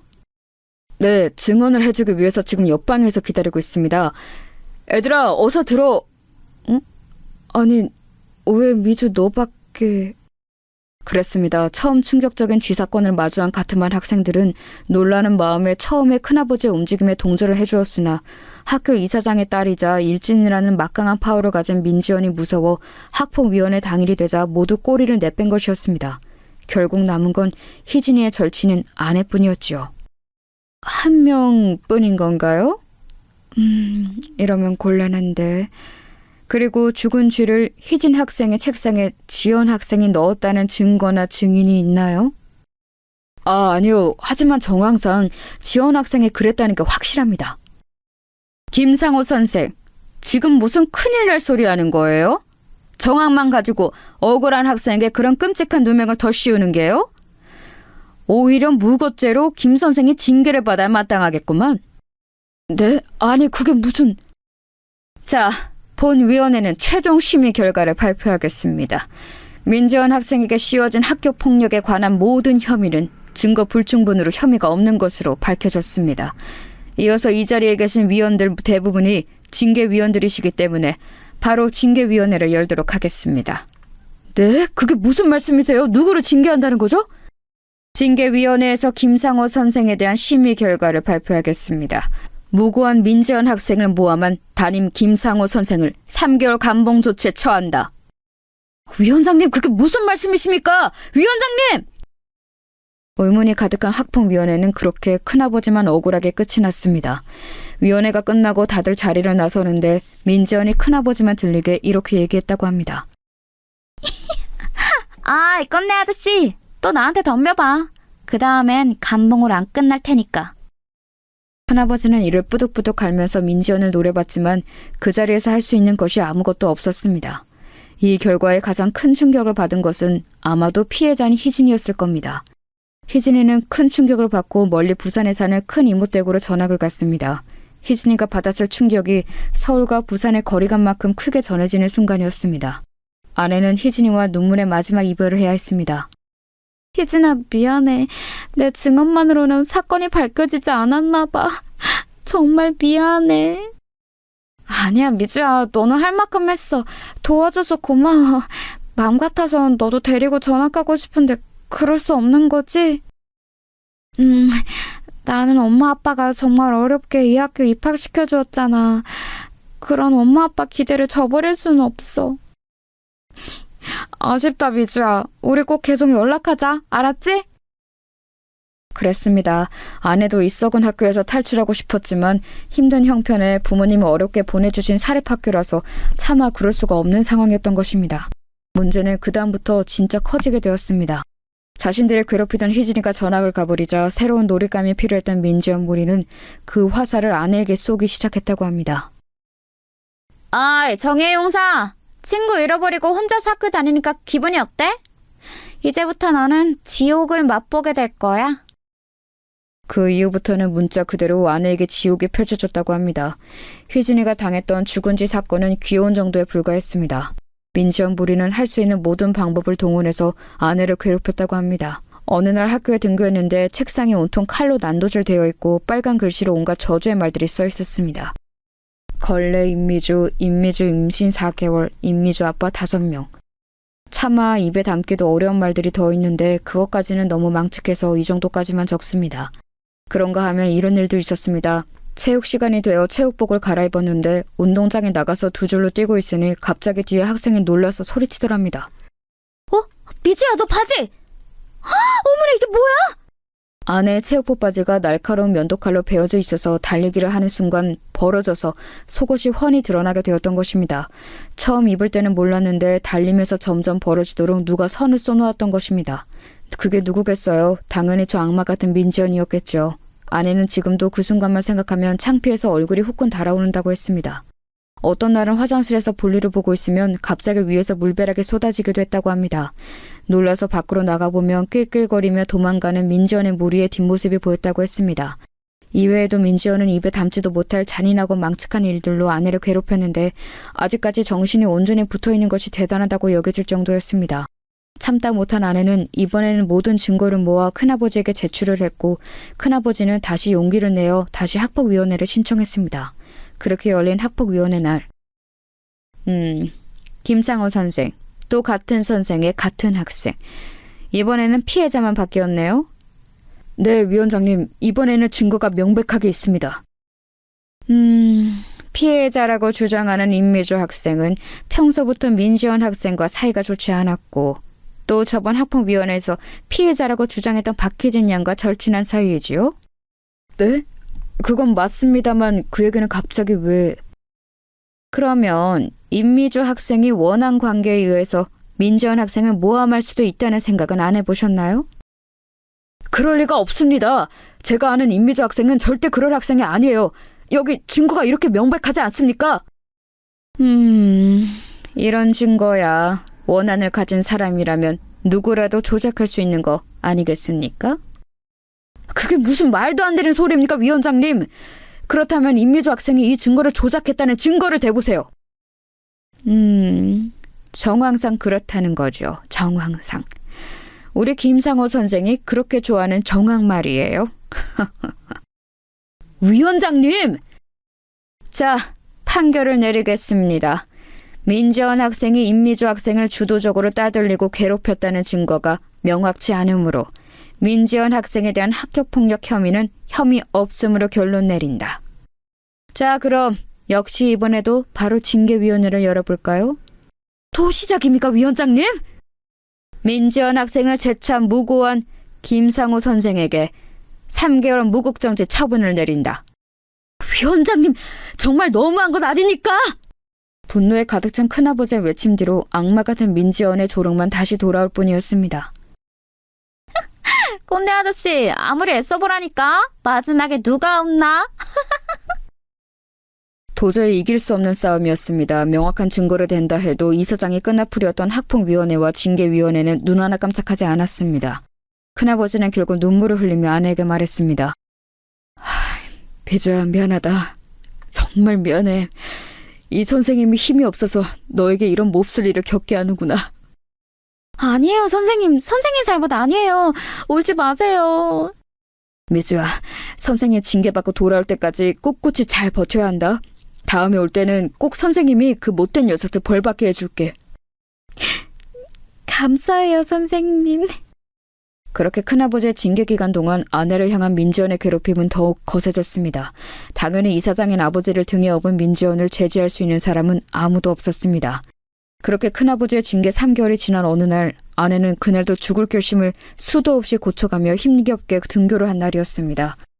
그런데 어김없이 책상에 각종 폐륜과 입에 담지 못할 성희롱이 적혀 있어야 하는데 깨끗이 치워져 있더랍니다. 이게 무슨 일이지?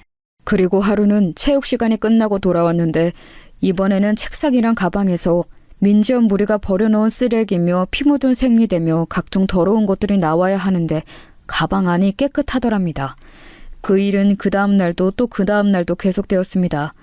이제 민지연 무리가 제풀에 실증이 나서 괴롭힘을 그만둔 건가 하면 그렇지도 않았습니다. 쉬는 시간마다 괴롭힘은 여전했으니까요. 하지만 이상하리만치 아내의 자리와 책상 및 주변은 깨끗이 치워져 있더랍니다. 그러던 중 그 일의 전말을 알게 되었습니다. 하루는 아내가 수도가를 지나가고 있었습니다. 보통은 그러고 있으면 숨어있던 민지연 무리가 양동이에 걸레빵 구정물을 한가득 담고 있다가 아내가 지나가며 퍼붓고 도망가곤 했다고 합니다. 그날도 역시 구정물 맞을 각오를 하고 지나가는데 역시나 구정물 한 바가지가 날라오더랍니다. 그런데 눈을 뜨고 보니 아내의 옷은 거의 젖지 않았습니다. 선생님? 놀랍게도 아내가 맞았어야 할 구정물 세례는 그새 아내 앞에 나타난 큰아버지에게로 다 쏟아졌다고 합니다. 아, 뭐야? 꼰대가 왜 저기 있어? 에이씨, 기분 잡쳤네. 야, 가자! 야, 민지야, 너 이리 와! 아, 뭐예요? 재밌게 놀고 있었는데 왜 끼어들어요? 젠장. 그래, 앞으로 너 하고 싶은 대로 마음대로 다 해. 니네 잘난 아버지 등에 업고 날뛰던 말던 어디 해보라고. 근데 너 앞으로 미주 괴롭힐 거면 그건 나한테 해. 나 어차피 자존심도 없고 쪽팔린 것도 없는 놈이니까 나한테 하라고. 할 자신 있으면 해봐, 어디. 선생님. 뭐야. 영혼 납셨네. 그런다고 내가 안 할 줄 알고? 못할 것도 없지. 두고 봐라. 그렇게 민지연 무리가 조롱을 하며 떠나간 자리에서 아내는 구정물에 흠뻑 젖은 큰아버지를 보면서 울먹였습니다. 선생님, 이게 뭐예요? 왜 저 대신... 대신이라니 미주야. 애초에 이런 끔찍한 짓을 당해야 하는 사람도 없고 그걸 대신해야 할 사람도 없어. 이 선생님이 무능력해서 너를 지켜주든 못했다. 이제부터는 저 못된 년들이 하는 짓거리 혼자 당하게 안 둘게. 미주야, 꼭 기억하렴. 넌 혼자가 아니야. 선생님, 그럼 매일 제 책상이랑 가방 치워주셨던 것도... 선생님이 해줄 수 있는 게 고작 그것밖에 없더구나. 미안하다. 미안하다, 정말. 선생님, 정말 감사해요. 정말 감사해요. 그날 이후로 큰아버지는 쉬는 시간마다 아내를 지켜주러 나타나셨습니다. 아내의 책상과 주변은 항상 깨끗하게 정리가 되어 있었고 아내에게 향했을 분필, 칠판 지우개, 쓰레기 더미, 각종 오물 등은 큰아버지가 대신 맡아주셨습니다. 그 모습을 계속 보던 민지연은 짜증을 내며 말했습니다. 아, 저 꼰대 뭔데 자꾸 나타나. 어이, 아저씨, 그런다고 멋있는 줄 알아요? 민지연, 누가 이기나 끝까지 해보자. 아, 재미없어. 아우, 저 꼰대. 아빠한테 말해서 잘라달라고 해야지. 그렇게 큰아버지의 눈물겨운 노력으로 민지연은 제풀에 지쳐 슬금슬금 괴롭힘의 빈도가 줄어들었고 아내의 이 끔찍한 상황을 뒤늦게 전해들은 장인 장모님은 뒤늦게 아내의 전학을 결정했습니다. 그때가 중학교 3학년 1학기를 마칠 때쯤이었으니 1년여의 괴롭힘 동안 아내는 정말 잘 버텨냈습니다. 여기까지 듣는데 저는 눈물이 앞을 가려서 말을 잇지 못했습니다. 여보, 아니 어떻게 그런 끔찍한 일을... 아니야, 여보. 다 김상호 선생님이 계셨기 때문에 이겨낼 수 있었어. 정말 다시 겪고 싶지 않은 순간이지만 상호쌤 때문에 버틴 거야. 진짜 상호쌤은 나한테 진짜 은인이야. 이렇게 완벽한 남편까지 선물해 주셨잖아. 아내와 저는 서로를 부둥켜 안고 지난날의 아픔을 회상하며 밤새 울었습니다. 그렇게 얼마간 지났을까요? 아내의 심정을 또 크게 뒤흔들 만한 사건이 생기게 됩니다. 중학교 2학년 때 먼저 괴롭힘을 받아서 부산으로 전학 갔던 희진이 기억하시죠? 아내와는 그 이후로도 계속 연락을 주고받았는데 얼마 전 전해드는 소식으론 건강이 많이 안 좋다고 했어요. 마지막을 생각할 정도로요. 그 소식을 전해들은 아내는 큰 슬픔에 잠겨 있었습니다. 그러던 중 희진이가 부탁을 하나 하더랍니다. 미주야, 나 이제 보고 싶은 사람들 다 봤어. 그런데 중학교 2학년 때 우리 같은 반 친구들, 걔네들은 아직 다 못 봤다? 마지막 가기 전에 꼭 보고 가고 싶은데. 그런데 너도 알다시피 너랑 내가 그 학교 동창회 그동안 안 갔던 이유는 뻔하잖아. 혹시 미주 네가 용기 내줄 수 있으면 이번에 열린다는 그 중학교 2학년 동창회 같이 한번 가줄 수 있어? 혹시라도 네가 불편한 자리면 인사만 하고 금방 나오자. 아내는 깊은 고민에 빠졌습니다. 그 자리에 자신을 괴롭힌 주동자였던 민지연이 나올 수도 있고 아내가 그렇게 괴롭힘을 당하던 시절에 방광만 했던 이들만 가득한 자리에 간다는 것이 쉬운 결정은 아니었거든요. 하지만 하나뿐인 절친 희진이의 부탁인데다가 둘 다 동병상련의 아픔이 있었기에 두 사람은 손 꼭 붙들고 용기 내서 그 동창회에 한번 나가보기로 결심을 했습니다. 여보, 내가 전화 붙잡고 계속 대기하고 있을 테니까 희진 씨랑 무슨 일 생기면 바로 전화해. 알겠지? 알겠어, 여보. 별일 없겠지. 나도 희진이만 생각하면서 얼른 다녀올게. 저는 걱정이 한가득 앞섰지만 마지막으로 친구 얼굴도 보고 가고 싶다는 희진 씨의 부탁을 거절할 수는 없었기에 불안한 마음으로 아내를 그 자리에 보내주었습니다.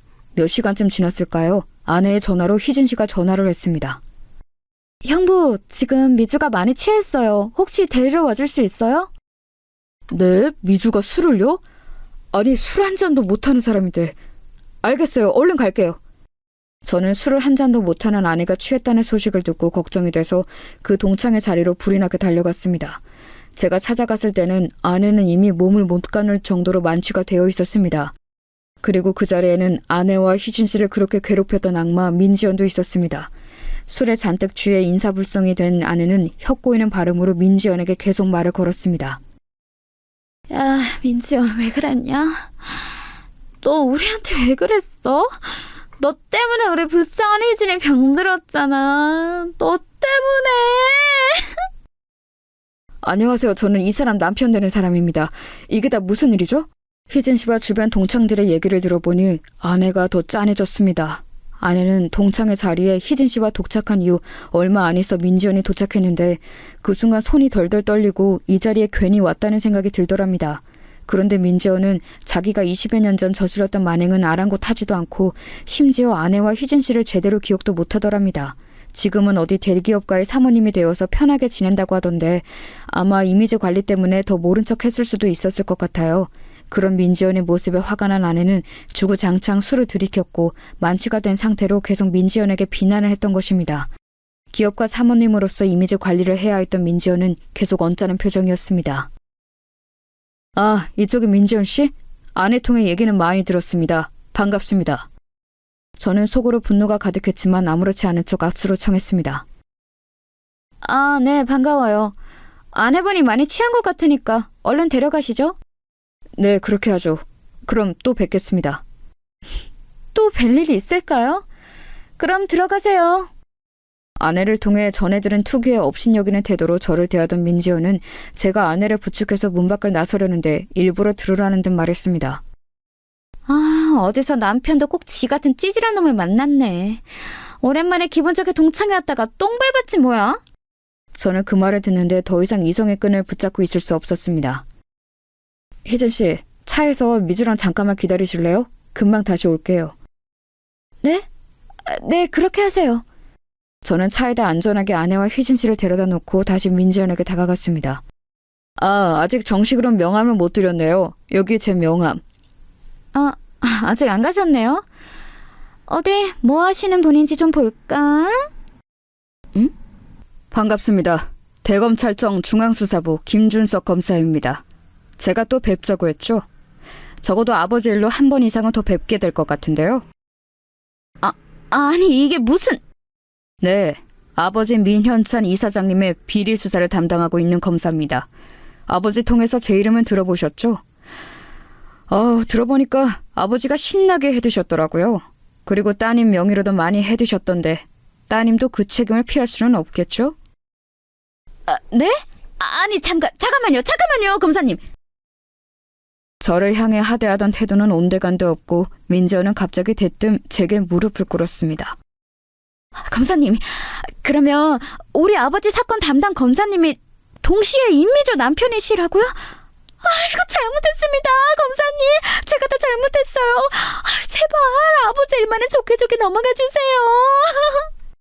이게 도대체 무슨 상황이냐고요? 네, 말씀드렸다시피 민재원의 비리 가득한 아버지의 담당 검사가 바로 저입니다.